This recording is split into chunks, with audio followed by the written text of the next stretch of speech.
네, 김건희 씨 관련 의혹을 수사 중인 민중기 특검팀이 오늘 김건희 씨와 그의 집사로 알려진 김혜성 씨, 그리고 건진법사 전성배 씨를 동시에 불러 조사 중입니다. 특검팀이 각종 의혹의 키맨들을 한날 한시에 부른 배경은 무엇인지 짚어보겠습니다. 한편 윤 전 대통령이 건강 악화를 이유로 오늘 열린 내란 우두머리 혐의 재판에 5회 연속 불출석했습니다. 관련 소식들 손수호 변호사와 함께 얘기 나눠보겠습니다. 어서 오세요. 네, 안녕하세요. 예. 김건희 씨와 그의 집사로 알려진 김혜성 씨, 그리고 건진법사 전성배 씨, 이렇게 오늘 오전 10시에 특검에 동시로 출석했습니다. 특검은 오늘 김건희 씨에 대한 조사를 공천 개입 관련 조사만 예정이 돼 있다면서 이들 인물들을 대질 신문한 가능성은 좀 선을 그었는데요. 이 가능성이 낮은 이유는 어떻게 봐야겠습니까? 네, 김건희 씨가 오늘 조사 일정이 잡히고 또 그 후에 김혜성 씨와 건진법사까지 같은 시간에 조사에 응하게 되면서 대질 조사하는 거 아니냐라는 이야기가 많이 나왔죠. 네. 그리고 또 좀 가능성이 높은 거 아니냐라는 분석까지 나왔는데 사실 그렇게 보기는 처음부터 어려웠습니다.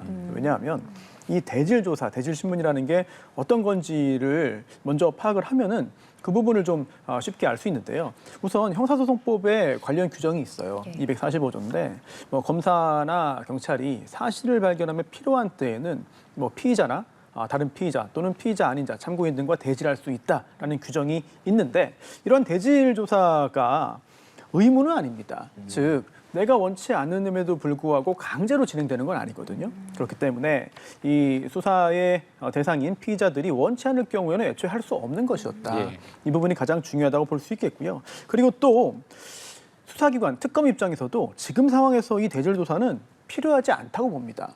왜냐하면 이 대질 조사라는 게 직접 물어보고 답을 얻는 거잖아요. 그렇기 때문에 굉장히 유용하다, 굉장히 효율적이다, 굉장히 큰 증거를 얻을 수 있다라고 생각하기 쉽지만 실제로는 그렇지가 않습니다. 즉 대질 조사를 한다는 얘기는 객관적인 물증이 없다는 의미이기도 하거든요. 예. 만약 객관적인 증거가 있다면 대질 조사를 할 필요도 없습니다. 그런데 특검에서 만약에 오늘 갑자기 대질 조사를 하겠다라고 해서 실제로 그런 이야기를 밝힌다면은 이 조사 대상 입장에서는 증거가 없구나. 지금처럼 입장을 계속 유지해도 괜찮겠구나라는 생각을 하게 만들 수도 있거든요. 따라서 애초에 오늘 한날 한시에 불러서 조사를 합니다만 이제 압박의 효과는 있겠죠. 그리고 또 입을 맞추지 못하게 하는 효과도 있겠죠. 그리고 한 명의 조사 내용을 전에 듣고 그다음에 순차적으로 입장을 정함으로써 진실 발견을 어렵게 만들지 못하게 하는 그런 효과도 있겠죠. 하지만 애초에 대질 조사가 오늘 이루어질 가능성은 높지 않았다라고 볼 수 있겠고요. 또 하나는 만약 대질 조사를 하게 된다면 수사 대상 입장에서는 저희 경험에 비춰볼 때 오히려 기회가 될 수 있습니다. 즉 지금 김건희 씨도 구속돼 있고요. 그리고 또 김혜성 씨도 구속돼 있습니다. 건진법사 역시 굉장히 좀 강한 수사의 대상이 되고 있는데 이런 상황에서 같이 모여서 논의를 하거나 아니면 변호인들끼리 어떤 작전 구상을 하거나 그렇게 준비하기는 어려운 상황이었어요, 현실적으로. 하지만 대질 조사가 이루어진다면 한 자리에 모입니다. 여기에서 구체적인 논의를 하지 않더라도 분위기 파악이 가능하고 그리고 또 그 현장에서 무언의 여러 가지 행위들이 이루어질 수도 있거든요. 특히 김건희 씨 측에서 조금 더 드러나지 않은 압박을 하고 또 다른 피의자들이 그런 상황을 보고 조금 더 우호적인 이제 행동을 한다면은 자칫 수사가 좀 더 어려질 수 있기 때문에 애초에 대질 신문 가능성은 높지 않은 상태가 아니었냐 이렇게 생각됩니다. 네, 건진법사 전성배 씨도 소환 조사를 받고 있는데 오늘 출석하면서 취재진의 질문에는 아무런 답을 하지 않고 그대로 들어갔습니다. 특검팀이 전성배 씨에겐 오늘 어떤 점들을 캐물을까요? 네, 여러 의혹의 한가운데 있습니다만 일단 지금 주목되고 있는 것은 통일교 관련된 부분이잖아요. 또 통일교 측에서 김건희 씨에게 여러 가지 청탁을 하면서 선물을 건넸는데 이 선물을 중간에 받은 전성배 씨가 김건희 여사에게 전달했느냐 또는 전달하지 않았느냐, 만약 전달하지 않았다면 지금 그 선물은 어디에 있느냐, 전달했다면 그 청탁의 대가는 무엇이었느냐, 그리고 또 윤석열 전 대통령에게 당시 그러한 청탁이 전달이 되었고 실제로 그런 청탁의 대가로 어떤 불법적인 일이 이루어졌느냐 여부를 밝히는 게 특검의 임무이고요. 다만 전성배 씨는 현재 이런 입장입니다. 통일교 측으로부터 청탁을 받고 물건을 받긴 했다. 선물을 받았는데 분실했기 때문에 김건희 씨에게 전달되지는 않았다라는 입장이고요. 그렇다면 특검은 실제로 그러한 선물이 김건희 씨에게 전달이 되었는지를 밝혀야 됩니다. 예. 그리고 또 만약 전달이 되었다면 청탁도 함께 전달되었느냐. 또 김건희 씨가 그러한 청탁에 응해서 여러 가지 이익을 제공했느냐. 그리고 한 걸음 더 나아가서 김건희 씨가 혼자서 모든 일을 결정하고 할 수는 없는 거잖아요. 청탁의 내용을 봐야겠습니다만. 그렇다면 윤석열 전 대통령의 그런 청탁을 전달을 하고 또는 부탁을 하고 또는 한 걸음 더 나아가서 지시에 가까운 행동을 해서 뭔가 유리하게 통일교 측에게 유리한 일이 벌어지도록 했느냐 여부까지 밝혀야 됩니다. 예. 그리고 또 만약 건진법사 전성배 씨까지만 선물이 전달이 되고 김건희 씨에게 전달이 안 됐다면 네. 확인할 부분이 꽤 많아요. 왜냐하면 당시 이 선물을 교환할 때도 동행했던 사람이라든지 아니면은 추가적으로 이제 지급한 그런 금액의 출처라든지 이런 걸 볼 때 상당히 큰 의문이 생기거든요. 예. 그렇다면 전성배 씨의 현재까지 주장이 객관적인 상황에 좀 반하는 부분들이 있기 때문에 여기에 대해서 강력한 추궁을 통해서 실체관계를 밝히기 위한 노력을 오늘 특검이 할 것으로 보입니다. 예, 짚어주신 것처럼 전성배 씨의 입장은 물건을 받은 건 맞는데 중간에 잃어버려서 김건희 씨에게 전달하지 않았다잖아요. 그런데 이제 김건희 씨가 구속됐다라는 상황 변화가 발생했습니다. 이 부분이 오늘 전 씨의 진술에 좀 영향을 미칠 수 있을까요? 그럴 가능성이 있습니다만 그렇게 커 보이지는 않습니다. 왜냐하면 우선 전제가 있는 것이죠. 예. 지금 전성배 씨의 주장이 사실이냐 그렇지 않냐 여부를 따져봐야 되는데 우선 사실일 가능성도 배제할 수는 없는 겁니다. 현재 무조건 다 거짓말이다, 뭐 발뺌이다라고 단정할 수는 없는 것이고 네. 실제로 전성배 씨의 주장이 사실일 경우에는 김건희 씨가 좀 더 억울한 그런 혐의를 받고 있는 것이긴 하죠. 그럴 가능성도 완전히 배제할 수는 없다. 다만 좀 전제를 할게요. 네. 전성배 씨가 선물을 받고 김건희 씨에게 전달을 했거나 또는 선물을 받고 청탁만 전달을 하고 선물 받았다는 사실을 숨겼거나 네. 등등 여러 가지 가능성이 있잖아요. 예. 그런데 실제로 그런 일이 존재했다면 지금 김건희 씨가 구속됐기 때문에 전성배 씨도 좀 실토를 하고 여러 가지 상황을 좀 밝히면서 좀 참여하거나 본인의 어떤 죄책을 좀 줄이기 위한 그런 생각을 할 수 있지 않겠느냐 이렇게 해서 짐작할 수 있지만 가능성이 높아 보이지는 않습니다. 왜냐하면 지금 상황에서 내가 선물을 받았고 이거를 김건희 씨에게 전달을 했다. 청탁도 전달을 했다. 그 후에 이러이러한 노력들이 있었다. 내가 중간에서 이러한 역할을 했다. 만약 그게 사실이라면 이거를 털어놓는 순간 전성배 씨가 책임져야 하는 법적인 책임이 훨씬 더 무거워집니다.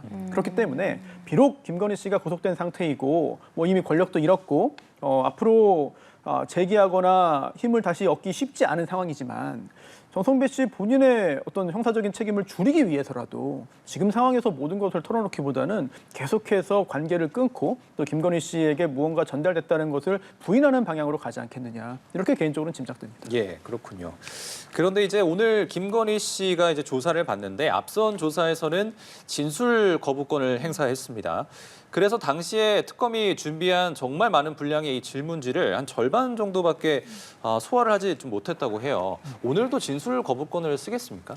지금 보도를 보면 뭐 오늘도 진술거부권을 행사하고 있다 뭐 이런 보도들이 나옵니다만 그게 아주 본격적인 의미의 진술 거부권이냐 아니면 대체로 혐의를 부인하면서 협조하지 않는 그런 의미에서의 진술 거부권 행사냐 여부는 저도 잘 모르겠어요. 그게 다른 건가요? 네, 그렇습니다. 왜냐하면 조사할 때 제일 첫머리에 이제 마주 앉아서 네. 질문을 합니다. 우선 신원하기를 하는 네. 거죠. 그 다음에 진술 거부권과 변호인의 조력을 받을 권리를 고지를 해요. 예. 그리고 또 고지한 다음에 조서 제일 첫머리에 3가지 질문이 나옵니다. 이 3가지 질문을 한 다음에 피의자가 직접 예 또는 아니요를 적도록 합니다. 예. 분명하게 확인을 하고 넘어가겠다는 거죠. 절차적인 문제가 없이 넘어가게 만드는 겁니다. 첫 번째 질문이 뭐냐면 진술 거부권을 고지받았느냐. 그 예 또는 아니요를 적게 됩니다. 당연히 예, 거의 대부분 예라고 적게 되는 것이죠. 그리고 그 다음에 진술 거부권을 행사할 것이냐. 이게 두 번째 질문입니다. 여기에 대해서 예 또는 아니요라고 적습니다. 예. 자필로 적습니다. 또 세 번째 질문이 변호인의 조력을 받을 것이냐. 여기에 대해서도 적습니다. 따라서 지금 언론에서 나오는 진술 거부권 행사라고 한다면 제일 처음에 네, 저 진술 거부권 행사할 겁니다.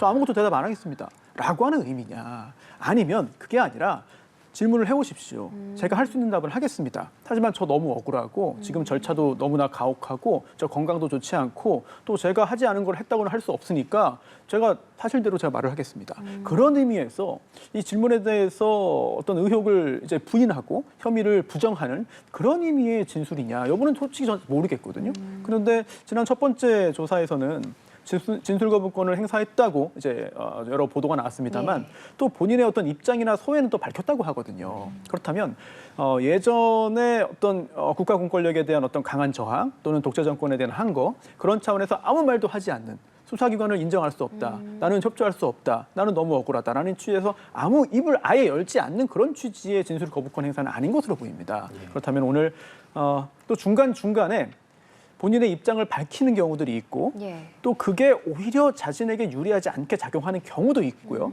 또 이 피의자 신문이라는 게 옆에 변호인이 동석을 해서 조력은 합니다만 대신 답변해 주는 건 아니에요.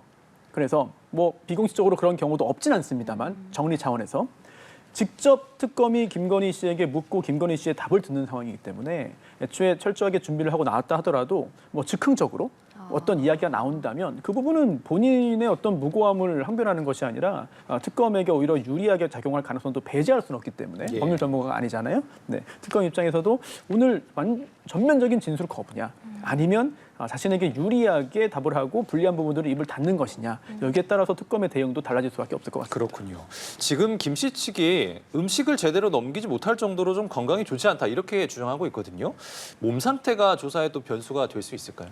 될 수 있죠. 네, 될 수 있습니다. 지금 인권 수사 관련된 규정들이 굉장히 엄격하게 적용되고 있거든요. 그래서 총 조사 시간, 그리고 실제 조사 시간, 뭐 중간에 휴식 시간, 또 식사 시간, 그리고 조사가 끝나고 다음 조사까지 몇 시간을 주어야 되느냐 등등등이 구체적으로 다 정해져 있습니다. 그리고 조사를 당연히 해야 하고, 그리고 또 실체적인 진실을 밝히고 의혹을 또 모두 다 확인하고. 경우에 따라서는 형사처벌까지도 만들어내야 하는 게 특검의 임무입니다만 그러한 과정에서 자칫 피의자가 계속해서 건강상의 문제를 호소함에도 이거를 무시하고 진행을 하다가 어떤 탈이 생기면 굉장히 큰 역풍이 불 수도 있고요. 또한 그 자체가 문제를 야기할 수 있습니다. 그렇기 때문에 특검 입장에서도 문제가 되지 않도록 여러 가지 대비를 할 것으로 보이고요. 다만 중요한 것은 식사를 제대로 하지 못한다고 하고 있는데 그 부분은 굉장히 안타까운 일입니다만 그래서 오늘 조사에 응하지 못할 정도냐 또는 오늘 조사 중간에 조사를 중단하고 좀 치료를 받거나 아니면은 다시 구치소로 돌아가야만 하는 상황이냐 등등은 외부에서 정확히 판단할 수는 없습니다. 구체적인 상황에서 특검이 보고 판단을 해야 되는 부분이기 때문에 오늘 조사도 지난번처럼 생각보다 빠르게 끝날 가능성도 배제할 수는 없어 보입니다. 네, 앞서서 윤 전 대통령이 그 내란 우두머리 혐의 계속해서 불출석하고 있는 얘기하고 있었는데 이게 본인에게 유리한지 불리한지는 정확히 모르겠다라고 하셨거든요. 그 부분은 사실 재판은 해봐야 되는 겁니다만 현재까지 드러난 여러 가지 정황들을 볼 때 그리고 언론 보도를 통해서 확인된 내용들을 볼 때 이 내란 우두머리 혐의에서 혐의가 인정될 가능성이 상당히 높아 보입니다. 그렇다면은 법정형이 입에 담기도 참 무섭습니다만 사형 또는 무기징역이에요. 그렇다 보니 지금 상황에서 재판에 응해서 어떠한 반박을 하더라도 객관적인 증거가 이미 많이 나와 있습니다. 결국은 유죄 판결이 예상되는 상황에서 재판에 응할 현실적인 어떤 유인이 없다고 볼 수 있겠죠. 그리고 또 지금 현재 주장하고 있는 것이 건강상의 문제잖아요. 물론 구치소 측 교정당국은 크게 문제가 없다. 수사와 재판을 받는데 문제가 없다는 입장입니다만 윤 전 대통령 측은 건강상의 문제를 들어서 현재 거부를 하고 있는 상황입니다. 더군다나 또 중요한 것은 앞으로 어떤 혐의로 또 추가 기소가 되어서 유죄 판결이 선고된다 하더라도 이제 함께 재판을 받으면 결국은 사형 또는 무기징역이 법정형이니까 그 후에 그 이외의 형량이 더 늘어날 수도 없습니다. 이런 현실적인 부분들을 고려할 때 적극적으로 수사와 재판에 응해서 본인의 억울함을 호소하는 것보다는 오히려 응하지 않는 것이 현실적으로 더 유리하지 않겠느냐라는 판단을 한 것으로 보이고요. 또 하나 이게 좀 법률적인 부분은 아닙니다만 어차피 법적으로 돌파구가 보이지 않는다면 계속해서 지지 세력을 유지하고 규합함으로써 정치적인 탄압을 받고 있다, 정치적인 보복을 받고 있다, 또한 인권상의 인권 보호에 문제가 있다, 또 건강이 더욱더 악화되고 있다 이런 점을 부각시키는 게 혹시 아주 먼 얘기가 될 수 있겠습니다만 정치적인 결단에 따른 사면이라든지 아니면 정치적인 어떤 여러 가지 혼란을 야기해서 이 재판에 영향을 주기 위한 어떤 불순한 목적이라든지 정확히 알 수는 없습니다만 그런 부분의 어떤 노림수까지 있지 않느냐. 그렇지 않고서는 지금의 상황이 잘 이해되지 않습니다.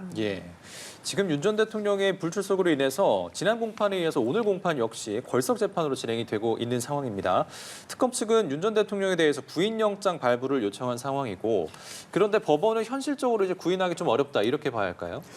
그렇게 보는 게 맞을 것 같아요. 왜냐하면 이론적으로는 가능합니다. 하지만 실제로 이거 역시 집행이 필요한 거거든요. 만약에 응하지 않는다면 강제로 데려와야 됩니다. 그렇다면은 김건희 특검이 법원의 체포영장을 발부받아서 체포영장을 집행하려다가 결국은 실패했고 또한 결국은 여러 가지 논란만 나왔거든요. 그렇다면 지금 이 재판부 역시 물론 체포영장과 다른 내용입니다만 그 집행이 필요하다는 얘기는 사실은 큰 차이가 없어요. 그렇죠. 예, 그러다 보니 지금 상황에서 그렇게 논란을 야기하기보다는 골서 재판으로 진행을 하자. 지금 해야 될 일이 굉장히 많고 따질 게 많거든요. 그렇다면은 골서 재판으로 진행을 하고 그에 따른 불이익이 생길 수 있다는 부분은 이미 피고인인 윤석열 전 대통령 측에 고지를 했거든요. 그렇죠. 네, 결국은 피고인 측의 선택이기 때문에 여기에서는 어찌 보면은 좀 원만한 진행, 조속한 진행을 위해서 재판부가 선택을 한 것이지 여기에 있어서 윤석열 전 대통령을 과도하게 비호한다거나 또는 윤석열 전 대통령 측에게 유리한 판단을 했다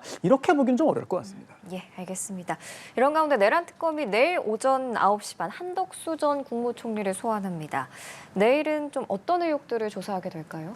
한덕수 전 국무총리가 굉장히 이 비상계엄 사태의 핵심에 있는 거 아니냐. 왜냐하면 국정의 2인자였거든요. 그렇죠. 그리고 또 그 후에 돌연 정계에 진출을 해서 또 대통령의 도전까지 했습니다. 상당히 좀 그동안의 수십 년간의 행보에 비춰볼 때 상당히 좀 의아한 부분들이 있었죠. 그래서 그 당시에도 좀 이런 짐작들이 있었습니다.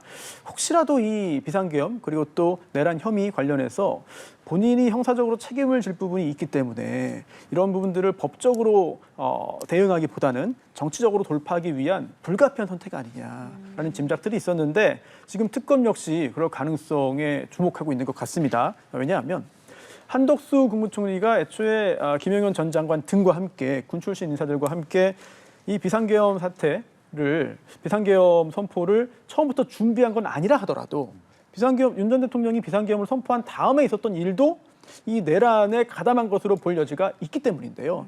즉 처음에 내란 관련해 가지고 여러 가지 문서들이 작성됐습니다만 나중에 보니까 이게 부서가 존재하지도 않고 효력이 부정될 거라는 지적을 받은 겁니다. 그러자 부랴부랴 사후에 새롭게 문서를 만들어서 이제 절차를 진행하려고 했는데 그 후에 또 뭔가 생각을 해보니까 이게 드러날 경우에는 크게 문제가 될 것 같으니 이제 강희구 부속실장에게 이거를 폐기하자라고 이야기를 했고 실제로 폐기가 되었다면 이 부분은 처음부터 비상계엄 선포를 준비한 건 아니라 하더라도 그 후에 내란에 깊숙이 가담하고 관여했다고 볼 여지가 충분히 존재하거든요. 이런 부분들 특검이 굉장히 크게 의심을 하고 있기 때문에 이 비상계엄의 위법성을 알고도 묵인한 거 아니냐, 방조한 거 아니냐, 은폐한 거 아니냐, 또는 굉장히 좀 중요한 임무를 수행한 거 아니냐 이런 부분들에 있어서 계속해서 집중적으로 수사를 했고 내일 조사 후에는 아마도 이제 신병 확보를 위한 구속영장 청구로 이어질 가능성이 높아 보이거든요. 그렇다면은 특검 입장에서도 어느 정도는 이제 영장을 발부받을 만한 구속영장을 발부받을 만한 그런 사정들을 이제 입수한 거 아니냐 그런 작업들을 마무리한 상태에서 최종 확인 절차 그리고 또 영장 청구로 가기 위한 그런 수순일 것으로 짐작됩니다. 그렇군요. 지금 비상계엄과 관련해서 윤 전 대통령 부부를 상대로 하는 첫 번째 공동 손해배상 소송도 예고가 된 상황인데요. 그러니까 한마디로 하면 비상계엄의 책임이 윤 전 대통령뿐만 아니라 김건희 씨에게도 있다. 이런 주장인 건데요. 그렇습니다. 구체적으로 어떤 내용의 주장을 하는 것인지를 직접 확인은 못했지만 짐작은 할 수 있는 것이죠. 윤석열 전 대통령이 비상계엄을 선포했는데 그 비상계엄 선포가 불법행위이다. 이건 민사적인 부분의 불법행위입니다. 고의에 의한 불법행위 그리고 또 고의에 의한 불법행위를 했기 때문에 이제 원고들에게 손해를 끼쳤다. 그렇기 때문에 그러한 손해에 상당하는 배상을 해야 된다라는 주장이죠. 그런데 이 피고가 윤석열 전 대통령 한 명이 아니라 김건희 씨까지 공동 책임이 있다, 이제 공동 불법 행위다라고 보는 것이죠. 특히나 이제 만여 명의 시민이 원고로 이제 굉장히 많은 이제 숫자인데요. 이제 손해배상 소송을 제기했는데 그런데 이게 제 개인적으로는 그렇게 승소 가능성이 커 보이진 않습니다. 왜냐하면 윤 전 대통령을 상대로 하는 것도 사실 만만치 않은 소송인데 그럼 김건희 씨까지 이제 피고로 보자면은 이제 책임이 있다고 인정받기 위해서는 윤 전 대통령과 김건희 씨 사이에 어떤 공모 관계가 있었느냐, 즉 이 둘이 이제 공동 불법 행위 책임을 지기 위해서는 어떤 일을 했는지를 알아내야 됩니다. 그리고 또 함께 불법 행위를 했고 또 그에 따라서 원고들이 손해를 입었고 또 그러한 손해의 액수가 얼마이며 또 그러한 불법 행위와 손해 발생 사이에 인과관계가 또 인정되느냐 등등등 해결해야 되는 부분들이 상당히 많거든요. 예. 그러다 보니 다른 사람도 아니고 김건희 씨가 과연 비상계엄 선포와 어떤 관련이 있느냐. 김건희 씨가 비상계엄 선포를 직접 한 것도 아니고 또 김건희 씨가 비상계엄 선포를 함에 있어서 윤석열 전 대통령과 어떤 형태의 논의를 했거나 또는 협의를 해서 진행한 것이냐. 또는 비상계엄 선포 후에 김건희 씨가 어떤 행위를 했기에 불법 행위라고 볼 수 있느냐 등등등은 김건희 씨에 대한 사회적인 비난 여론이 크고 그리고 또 앞으로 유죄 판결을 받을 가능성이 매우 높고 현재까지 드러나지 않은 윤리적으로 도덕적으로 비난받은 사항이 대단히 많을 것으로 보이는 상황임에도 불구하고 이 소송에 있어서 원고 측에게 그렇게 유리한 결과가 나온다? 저는 사실 개인적으로는 좀 회의적입니다. 네, 지난달 법원이 윤 전 대통령을 상대로 시민 100여 명이 청구한 1인당 위자료 10만 원에 대해서는 원고 전부 승소 판결을 내렸습니다. 물론 1심이었습니다만 그러면 이번 윤 전 대통령 부부에 대한 손해배상 청구 소송의 쟁점은 뭐라고 봐야 할까요? 네, 좀 전에 말씀드린 것처럼 비상계엄 선포가 불법 행위냐 아니냐가 첫 번째가 되겠고요. 예. 그런데 이제 그리고 또 그러한 불법 행위를 통해서 원고들이 어떠한 피해를 입었느냐, 어떠한 손해를 입었느냐입니다. 물론 재산적인 손해도 가능하겠습니다만 대체로 정신적인 충격, 정신적인 피해에 대한 배상, 즉 위자료를 의미할 겁니다. 예. 그리고 지난번 1심에서 승소한 소송에서도 위자료가 인정된 거거든요. 그렇다면은 핵심은 불법 행위 여부, 손해 발생 여부, 손해의 액수, 그리고 불법 행위와 손해 발생 사이의 인과관계입니다. 그런데 참고할 만한 과거 사례들이 굉장히 많이 있어요. 특히 박근혜 전 대통령을 상대로 한 박근혜 최서원 씨의 그 국정농단 관련해서도 유사한 형태의 소송이 있었거든요. 예. 근데 그때는 원고들이 다 패소했습니다. 대법원까지 갔지만 패소했습니다. 근데 그때는 애초에 원고들이 피해를 입었다는 점에 대해서 증명이 안 된다고 봤습니다. 예. 그렇기 때문에 지금 이 소송에서도 최종적으로는 그렇게 판단받을 가능성이 있는 것이고요. 다만 완전히 동일한 구조는 아니에요. 왜냐하면 박근혜 전 대통령이 했던 행위는 구체적으로 전 국민, 모든 개개의 국민을 상대로 한 행위라고 볼 수는 없습니다.